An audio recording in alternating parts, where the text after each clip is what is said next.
पोदार परिवार ने पुखी का अपने घर में बड़े ही शाही अंदाज में स्वागत किया। हर कोना रोशनी से जगमगा रहा था। हवा में गुलाब की खुशबू तैर रही थी और ढोलनगाड़ों की थाप दिलों की धड़कनों के साथ मिलकर एक नई कहानी की शुरुआत सुना रही थी।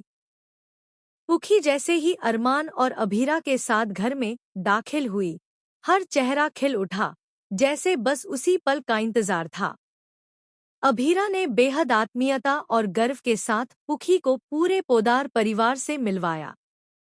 दादी ने उसे नजरों से उतारा, बच्चों ने खिलौनों से भरा गिफ्ट बॉक्स थमाया और विधि चाची ने मिठाई खिलाकर उसे अपनाया। लेकिन इन सबके बीच कुछ निगाहें सवाल कर रही थीं। आखिर पुखी का इस घर से रिश्ता क्या है?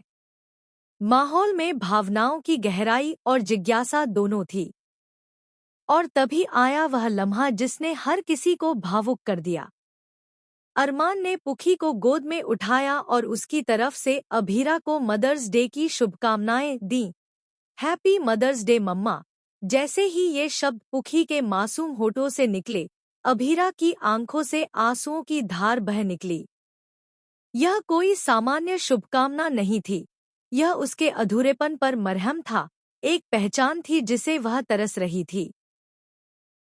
उसी पल अरमान ने उसे एक खूबसूरत गिफ्ट थमाया, ब्रांडेड हील्स, जो उसकी पसंद, उसके स्टाइल और उसकी ज़रूरत को ध्यान में रखकर चुनी गई थी। तुम तो रिहायशी में सबके रिकॉर्ड्स तोड़ दोगे, अभीरा ने हंसते हुए कहा।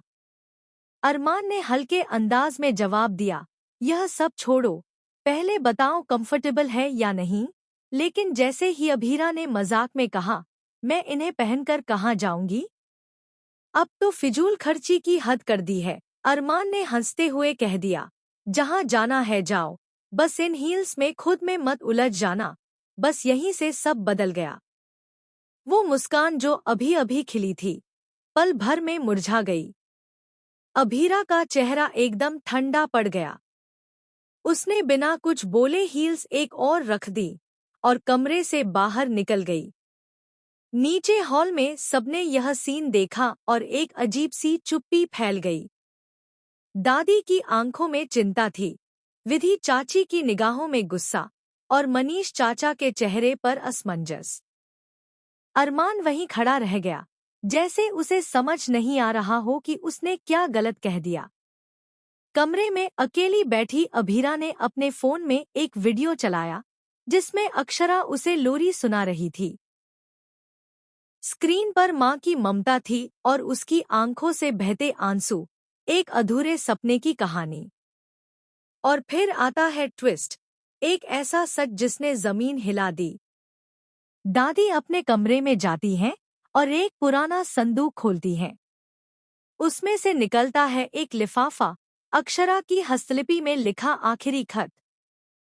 दादी की आंखें कांप रही थी जब उन्होंने उसे पढ़ा।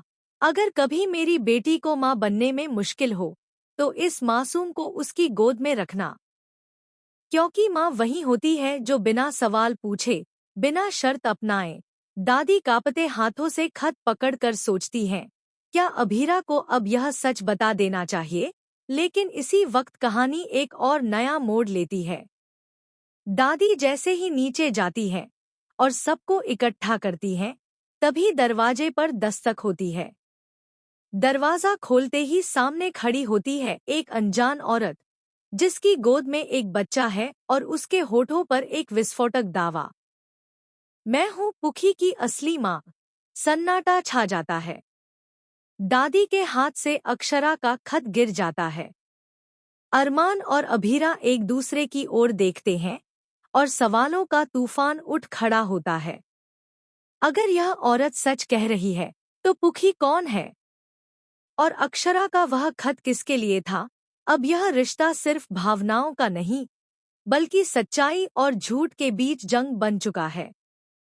क्या यह औरत सच बोल रही है या यह किसी की साजिश है? क्या दादी अब भी अक्षरा का राज उजागर करेंगी? और क्या पुखी की सच्चाई अरमान और अभीरा को करीब लाएगी या हमेशा के लिए दूर कर देगी? दर्शकों, यह महज एक कहानी नहीं, भावनाओं की आंधी है। जो कुछ आगे होगा, वह आपके दिल को छुएगा और शायद आंखों से आंसू भी ले आएगा। आपका इस शॉकिंग ट्विस्ट के बारे में क्या कहना है? क्या दादी को अक्षरा का खत अभीरा को दिखा देना चाहिए? क्या अरमान को अब सच्चाई के साथ अपने रिश्ते को फिर से जीना चाहिए? अपनी राय हमें नीचे कमेंट सेक्शन में जरूर बताएं।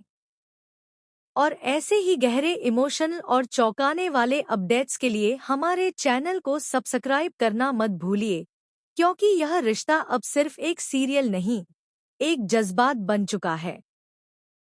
अगर आप चाहें तो मैं इसे वीडियो स्क्रिप्ट की तरह फॉर्मेट भी कर सकता हूँ, जैसे स्क्रीन निर्देश, बैकग्राउंड म्यूजिक, वॉइस ओवर इत्यादि।